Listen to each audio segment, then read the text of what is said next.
Hey everyone, good evening, and welcome back to Crazy for You. Tonight we're diving into the details of the Kiki sweater, sizing, ribbing, and how to get that effortless fit. You've heard me say it before, but the right fit is about you. It is about your body, your style, and what feels right for your personal style. And Kiki, with its modern silhouette and uh, cropped and soft drape, it gives you a lot of room to decide how you want it to fit.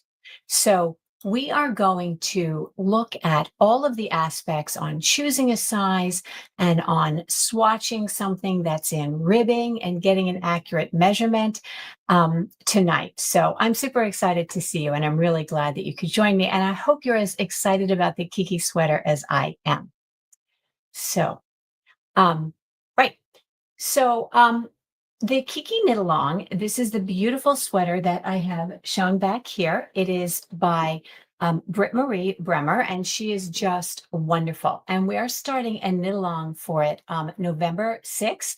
That's a Thursday evening. And Whitney and I are going to be co-leading that. Some weeks it will be Whitney, some weeks it will be me, some weeks maybe it will be both of us, but we're super excited about this sweater. We both fell in love with it when we tried it on in Cologne. So that was very cool. I didn't have to twist her arm very hard to get her to do the knit along with me. So, hey, Terry, it's nice to see you. Hey, Amy, I'm glad you could join me. Good, good. I don't know if you guys are thinking about the Kiki sweater, but tell me in the chat if it appeals to you or if it's something that you feel would look amazing. I think it's going to look amazing.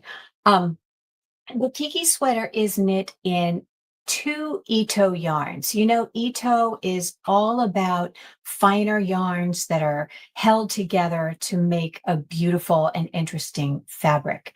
Um, really gorgeous color combinations. There's some no-brainers, and I ordered these all when we were in Cologne, and I had the big book there with the swatches and the colors and all of this stuff, and there were just so many options. What I did was to pull what I considered to be the no-brainers, the color palette with the Kosho and Sensei that I thought went really well together. The stuff that, you don't have to see to believe, right? You can just see it on the screen and it's completely obvious. So that's what I put together in the kits. And I wanted to show you a little bit about both the yarns and the combinations. But this combination, I think I showed it to you before when we were talking about holding two yarns together. The Kosho is a cashmere blend. It's a DK weight yarn, a standard multi-ply, and the Sensai is a beautiful silk mohair. We're all familiar with Rowan Kid Silk Haze and others. Um, Sensai is finer than that. I don't know if you remember Silk Cloud from Shibui, but it is very similar in weight to Silk Cloud. And this is just my plain swatch of the Silk Kosho and the Silk Cloud, listen to me, Sensei together. So it makes a really beautiful, soft fabric. And I think you'll find that the Sensei doesn't impact the overall feel of the garment or the fabric as much as other silk mohairs might. So yeah, it's a soft, lightweight. I love the term quietly luxurious fabric. So it's really very beautiful, and I'm excited about it. So I'll show you my swatch that I did in ribbing and how that looks and what it means when they talk about the gauge being slightly stretched. I hate that, but it works. And we'll talk about how to figure out what size you're going to want to knit because that's the size that you're going to love wearing. Obviously, that's something only you can decide, but I can give you some guidance. So let's start with this amazing color combinations, the amazing fabric and all the beautiful stuff. This obviously is the color that I'm doing. It's the color that I have swatched in my ribbing. But I want to share with you some of these other colors that I think are just beautiful. So this is, what do they call this? Snow gray. This is a very soft and beautiful gray color, very pale, very elegant, really timeless. It's got a nice cool undertone, and it's just a beautiful fabric together. Really, really nice. So that's the snow gray. And then this one, all you jewel tone lovers out there are going to love this. This is called ink. And you can see that the blue in the Kosho is really lovely and bright, kind of a lapis or a bright sapphire. And the Sensei is just a smidge deeper, and it's misleading, I think, because the Sensei, when it's all packed up together like this, looks much darker and more intense than it actually is in the fabric. It's simply because it's layer on layer on layer. It's been built up, because it's all of it together. So really pretty together, right? That's ink. Hey, Terry. Hey, Anne. Hey, Jal. Nice to see you guys. Thanks for joining me. Okay, so that's ink. This is olive, which I think is lovely. I'll take that tag off. This is the olive, and this is a really pretty, kind of like martini olive color. And then with this color of Sensei, it really kind of mutes it down. This is more like a khaki color, and this gives you soft, elegant green that I think is really pretty. This very sort of Ralph Lauren green, if you know what I mean. But I think this is a beautiful color. Now, I'm not really a green girl, but I would definitely wear this. Hey, Susie, nice to see you. I know which one you would pick. Anyway, that's the olive, and this one is called blackberry. Oh, this is a beautiful warm purple color. So you can see that's definitely a no-brainer. Beautiful together. If you're a purple girl, this is nice. And there are warm purples and cool purples. This one is a warm purple. I call it warm because it has a little more red than it does blue. And I think this is a little bit easier to wear for most people, with that slightly to the red size. Oh, here's Barbara. Yes, she loves the purple. Absolutely. It would be gorgeous on you. So there's that. This is the Bordeaux color. This is the one I'm working. Let me just show you something about this Sensei. Sensai. Um, Sandy, who works for Ito, calls it Sensai. Um, I'm sure she's right. I have a hard time because I always say sensei as, that whole Japanese thing. Anyway, it's put up like this, and you think, oh, I'm going to have to wind it. Oh, no. Nay, nay, my friend. It's already wound. It's wound into a little ball, and then they just flatten it like that and put the little paper on it. So there is no winding of this stuff. Ask me how much I like that.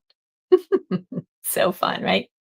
Okay, so this one, of course, gorgeous. My favorite color that isn't a color.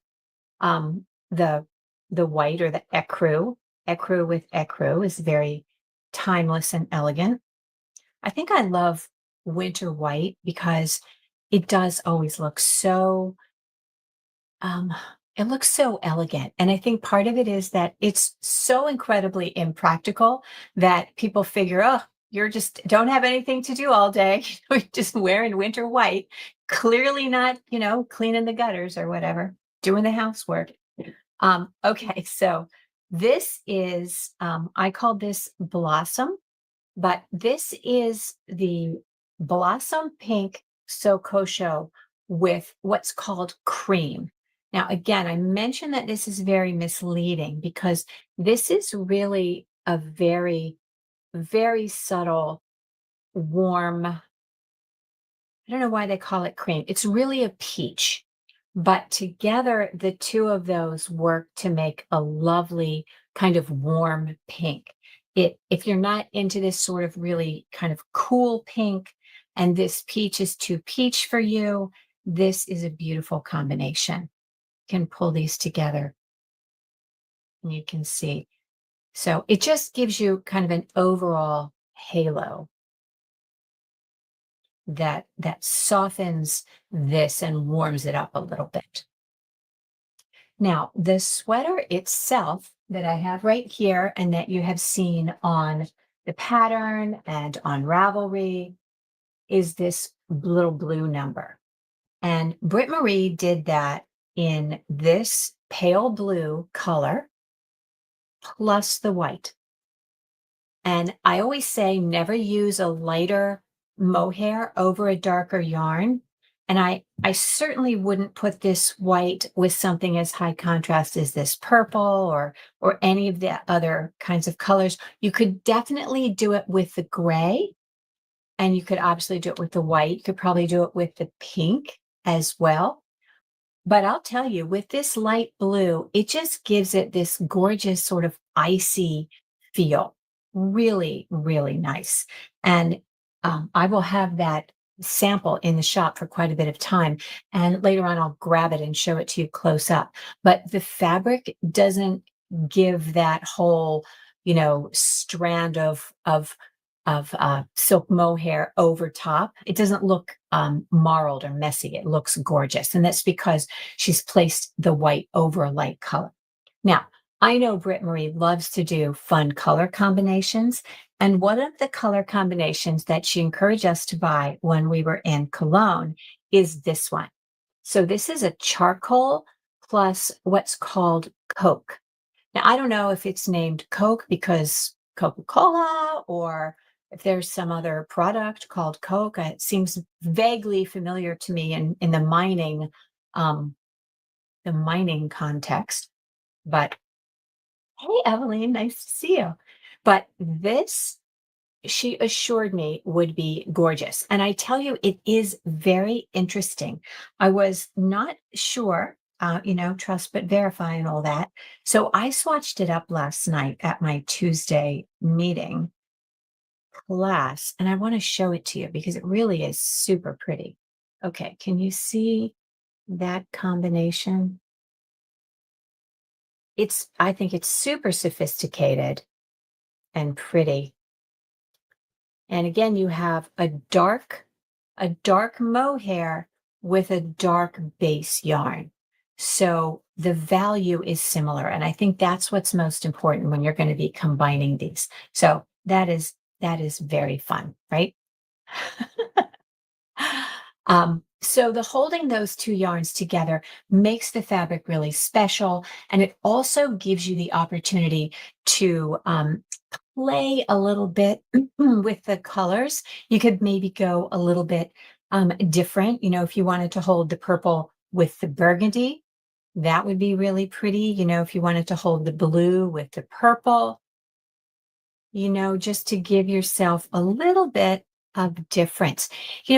Each pairing kind of gives you a different mood. The pastels to me feel very romantic. The gray and the white are really elegant. And then, of course, the jewel tones are just sort of regal looking. But there's definitely something for every single look that you're going for. And I think the garment itself is so beautiful and modern. And it definitely lends itself to all kinds of adjustments. So we're going to talk about that. And we're also going to talk about the whole measuring the swatch in ribbing. All right. So this is a confusing thing. The pattern says, I'm just going to read it to you. The pattern says 23 stitches and 30 rounds in 1x1 ribbing with one strand of Kosho and one strand of Ito held together, blocked and slightly stretched and relaxed on US size 6 needles or size needed to obtain gauge. Okay, did you catch that? Blocked and slightly stretched and relaxed. Okay, to me, that's very, very confusing. And I am not from Missouri, but you have to show me. In fact, you can't just show me, I have to do it myself. So that's what I did. I sat down with the US 6 needle and my color, and I started swatching. Now, one rib, as you know, pulls in a ton. Okay. It's going to be very, very, very tight. And so in order to get the fabric that is going to be drapey, which you need for this garment, you're going to have to open it up. Now, you're probably wondering, why did she do it in ribbing if she wanted drape? But the ribbing, because the whole thing is knit in ribbing, it gives it a very, very clean line, right? Ribbing doesn't curl. So there's no need to have anything at the neckline. There's no need to have any trim at the cuff or at the hem. It just is very clean and very modern. And I love the juxtaposition of that clean, modern look, and then the softly sort of romantic the bell sleeve that it has. So I think that's part of what makes it so beautiful. Um, the the ribbing also gives you a good bit of elasticity and a little flexibility with your gauge and your fit. So if you like things to fit a little more closely, you can definitely get away with not blocking it as open as you want and just letting kind of your body block it open. It really depends on you and what you like. Okay. So tell me in the comments if that makes sense. Um, because I want to be transparent about this. Okay. So there's a lot of play, but there is definitely a way to get it. I don't want to say right, but I want to say close to what Britt Marie is expecting. Okay. So let me show you this. All right, so this is a picture of my fabric that I knit before I blocked it. And as you can see here on the left, the 23 stitches that I cast on measure 3 inches. And I will tell you, I was a little panicked, but I thought, okay, I need to block this slightly stretched, right? So and I also thought, wow, look how much longer it is. So it's only 3 inches wide and it's a solid 4.5 inches tall. But as I've always said, even in stockinette, when you stretch something widthwise, it's going to shorten it. So that's when I took it upstairs and I blocked it. And I was super happy with what I found out. I took it up, and what I did was simply to pin the corners of my unblocked swatch to 4 inches. And then I took and put my 30 rows at 4 inches tall. So I put it to be the size, the width and the height I needed it to be. And miracle of miracles, when I stretched the sides of the fabric out, from the four corners, it took up all that extra length, and the swatch itself went from 3 inches to 4 inches. Then I steamed it and let it dry all pinned. And I'm super happy with the way this swatch looks. So this is my blocked swatch. And if I can get my camera to participate with me, let me see if I can swap that and I'll show you.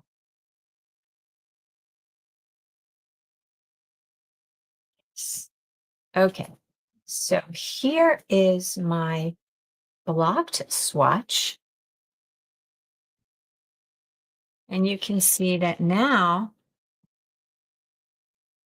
it's exactly 4 inches wide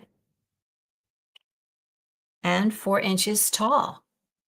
So that really makes a difference, and it's a much nicer feel too. It's soft, it's drapey. You still have a certain amount of structure because of the ribbing, but it's not stiff at all. It's a really, really nice hand. And even though I blocked it a full inch, which for you mathy people is 33 and a third percent, um, yeah, it doesn't look, I don't think it looks stretched out, and I don't think it has lost its structure. So if you're wondering how to do this swatch, would be to um, cast on 23 stitches. Now, if you tend to knit to gauge, use a size 6. Just give a size 6 a try. I think you're probably going to be fine. Cast on 23 stitches and knit your 30 rows. Um, because this is ribbing, you're not going to need to swatch in the round. Even though this is knitted in the round, because we have the same number of knits and purls, we're doing knits and purls together. You're not going to need to swatch in the round because your gauge isn't going to be any different flat than it is in the round. A different gauge in the round versus flat only happens when you're working stockinette in the round and you tend to row out a little bit or have, which means to have a slightly looser purl stitch. So you won't need to swatch in the round, but you do want to swatch. So your 23 stitches, just cast on your 23 stitches, work it in knit one, purl one ribbing for 30 rows. Then you will have what will ideally become a 4 by 4 inch square of fabric. So once you've knit that those 23 rows and 23 stitches and 30 rows, go ahead and measure it. Take a picture of it with your ruler like I did, because I could write it down, and I have written it down, but I'll probably lose it between now and when I actually start this. Write it down, and that way you'll remember and you'll have it, and you can check and see sort of what you get and how much different that is from, say, what I got. And I don't want you to worry too much about the swatch on this or the gauge on this, again, because we are stretching it. I could have stretched this a little more and it wouldn't have mattered that much. I mean, I could ease it out another half inch if I had to. So everybody's gauge is going to be slightly different, but and I know that the gauge that they tell you about the ribbing slightly stretched and blah, blah, blah is confusing, but it's also very forgiving, which is super nice. So, hi, Maria, nice to see you. And hi, Barbara. And it's okay that you're late. I am glad that you are here. Does anybody have any questions about that whole gauge thing? Have you done it in the past? Have you found that blocking ribbing is a little confusing or whatever? Um, but remember that that is also a place where, ease comes in. You can The garment is designed with 7 to 9 inches of ease. So if I were to show you the schematic, which I should do, go ahead and do that.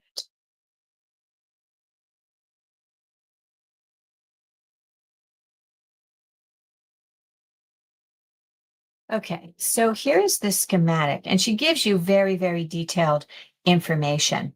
Um, you'll see that the first size, it's a 2 fit 32-inch bust.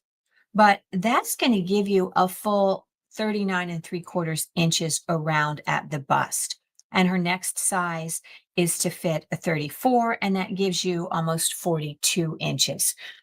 So you may or may not want that much ease in your fabric. Do you know what I mean? Oops, I don't want that. I want that. Yeah, you may not want that much ease in your garment. So of how you like your clothes to fit. So if you have something that you like the way it fits, it could be a t-shirt, it could be a little sweater that you've knit or that you've bought. It's always a good idea to measure that. When we measure our body, that's a great data point, but it's not the only data point. You really need to know how you like your clothes to fit. And that knowledge really only comes from having knit some things that were too big or too small, or from measuring things that fit you perfectly in just the way you like them. So, that I think is a really important distinction in figuring out how much ease and what size you should make.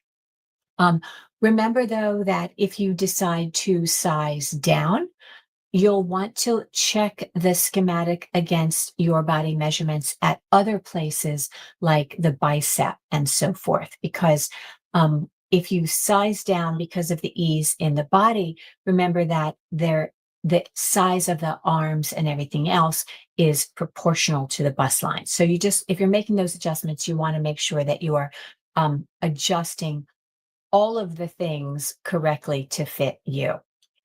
The other thing I want to talk about real quick is that this is a very, very cropped garment. I measured it last night from the bottom of the sleeve, and this is a raglan, so it has kind of a deep armhole, but from the bottom of the raglan to the hem is 7 inches.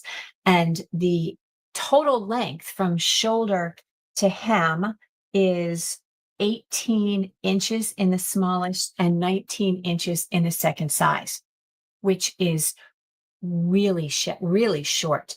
Um, a lot of people are going to make it much longer in the body. But yes, as Amy notes, the armhole is deep. And if you look at it, the schematic, and I love that she has such a detailed schematic. Yeah, the armhole in this, in the smallest size, is 10 inches, and in the next size is 10 3/4 inches. So don't just think about how long you want it based on how long you have other sweaters, because those armholes are deeper, and you're looking for a total length for where it's going to hit on your body. So look at the entire length and then decide how many inches you want to add for the length. So in the kits, I have put them together to give a little bit of extra length. So if you should have enough to add an inch or so to your fabric or to your sweater.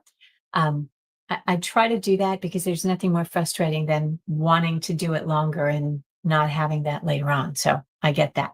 Um, but yeah, so what else was I going to tell you? Oh, the bell sleeves. I think the bell sleeves are very pretty, but they're not for everyone. And if you don't want to do the bell, you absolutely don't have to. There's nothing easier than simply not doing the increases. It's as simple as that. So if you wanted to make this, but you were not a fan of the bell sleeve, rather than doing the increases at the sleeve, you're just going to work straight down, and that would be completely fine. And it would be absolutely lovely 3/4 length sweater. Um, I also think that most of us, even if you're kind of short, should lengthen the body a smidge, because for me to have the sleeves end at the same point as the hem isn't always maybe the best look. So if that's the right size, if that's the right length for you, Susie, I'm looking at you, then you might want to shorten the sleeve a little bit. And you can shorten the sleeve either in the bell or up here. And if you're in Club Crazy for You, we can talk right through that and do all of that together. But anyway, I think it's a gorgeous sweater. We all tried it on. I had, I tried it on, Whitney had it on, Monica had it on last night, a number of people, let's see, Chris tried it on. And this is the smallest size. This is what she sent. I measured it. It measures 39 inches across the bust. So I personally am going to do the next size, which is to fit a 34 bust. I'm not a 34 bust. I'm actually a 35.5, but I'm not wearing anything under this. So I'm just going to make the 34 for me, but I am going to make it 2 inches longer. So if you are somebody who tends to knit the same size I knit, then you can do that. But um, again, take the measurements of something that you love that fits you perfectly. And when you look at the schematic, go ahead and make the notations of the things that you are going to change, that you want to change. But take into account um, the fact that it is going to shorten when you measure it. So when you try it on or when you block it, it's going to shorten when you block it. So although yes, you can try it on, and yes, you can try it on while you're knitting it and see how long you want it. Remember that your blocked gauge and your blocked length are going to be different than when you try it on. So if you're on the edge and you're thinking, oh, this is probably long enough, you're going to want to go a little longer. And that's why you want to take that measurement of your swatch before and after so that you know how much length you'll actually have when the thing is completed and blocked and made to fit you just right. So, yeah. So Maria loves the blue, loves the blue. Uh, Amy, yep, agree about the lengths. Thank you. I always defer to Amy because she's a seamstress and I love to hear.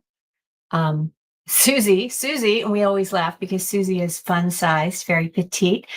She says she would make it longer too. So I think everybody's going to need to make it a little bit longer. And that's why I've been a little bit generous in the yarn on the sizes that are at the edge. So anyway, just to recap, we have the knit along starting Thursday, November, what did I say? November 6th at 7:30. And there is a link to sign up for that. It's a Zoom link in the description below. So you can sign up for that. Would love to have you.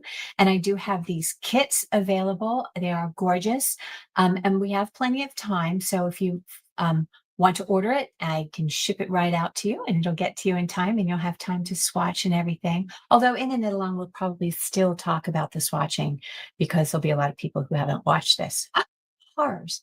Anyway, if you did watch this and this has been helpful to you in terms of measuring a ribbing gauge and choosing a size, specifically the Kiki, give the video a thumbs up for me. And if you're not yet subscribed, I would love to have you on my subscriber list so that you can get all of the new videos that I put out and you'll get notified when I go live.